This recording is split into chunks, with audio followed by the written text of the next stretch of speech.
In 1971, at the exact moment the world began calling him a superstar, Bruce Lee rejected the word entirely. What he said next explains why Hollywood never truly understood him. In 1971, Bruce Lee was standing at a crossroads that very few human beings ever reach. On one side, the United States, Hollywood executives discussing television series, contracts, and the possibility of turning him into a mainstream American star. On the other side, Hong Kong, where he had just become an overnight phenomenon, a box office force, and a cultural icon across Asia.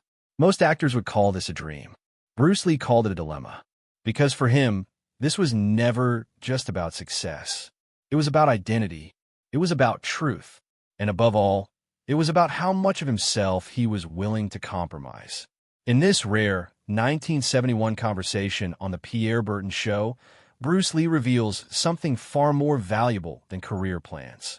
He reveals how he thinks, how he sees the world, and why he refused to be shaped by it. At the time, Bruce Lee was starring in Mandarin films in Hong Kong.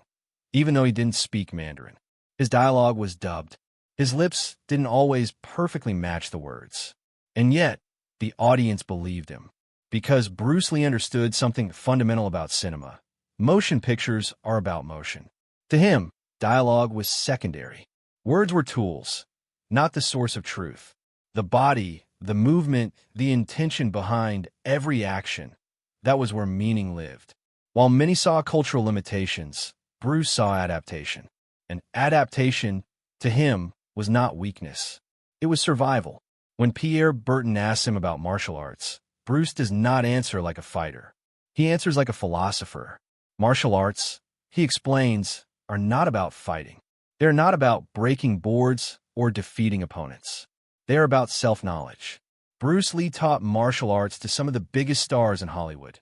Steve McQueen, James Coburn, James Garner, Lee Marvin. But he wasn't teaching them how to hurt someone.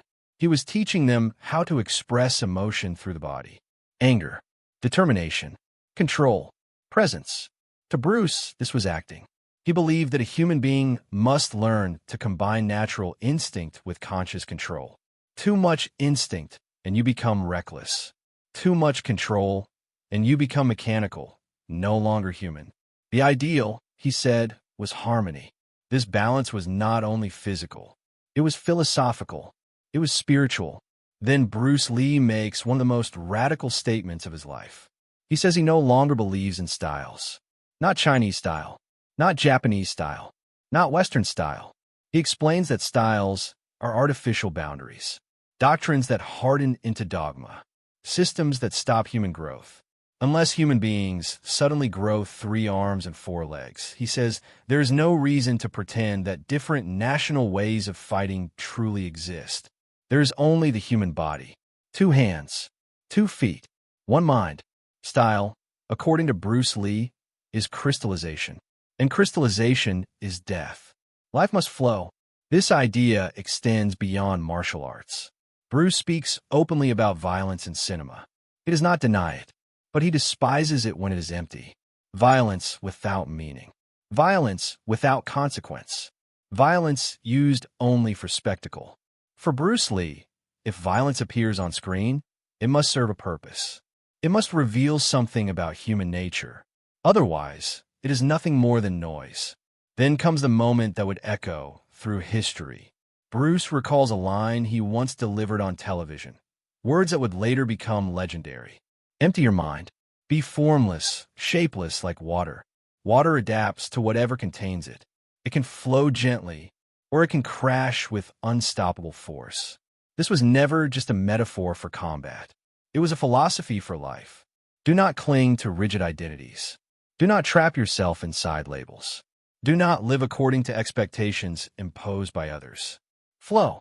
When a conversation turns to fame, Bruce Lee becomes visibly uncomfortable. He rejects the word superstar. To him, a star is an illusion created by the public, something temporary, unstable, and dangerous to believe in. He does not want to be admired. He wants to be honest. He says he would rather be called a good actor than a superstar, because ego, in his view, is the enemy of truth. Bruce Lee was fully aware of the racial barriers he faced in America. He knew that studios doubted whether audiences would accept a non-white lead.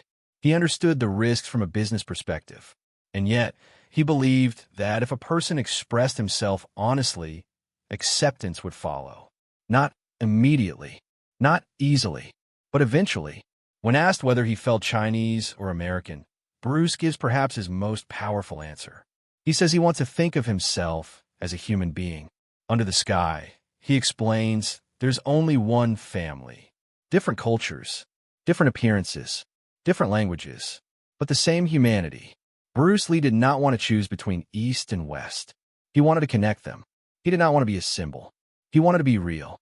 And perhaps that is why, decades later, his words still resonate. Not because he was the greatest fighter, not because he was a movie star, but because he was relentlessly honest about who he was and who he refused to become. Now I want to hear from you. Which idea from Bruce Lee resonates most with your life today? Is it the rejection of labels, the philosophy of flow, or the idea of honest self-expression? Leave your thoughts in the comments. This conversation doesn't end here.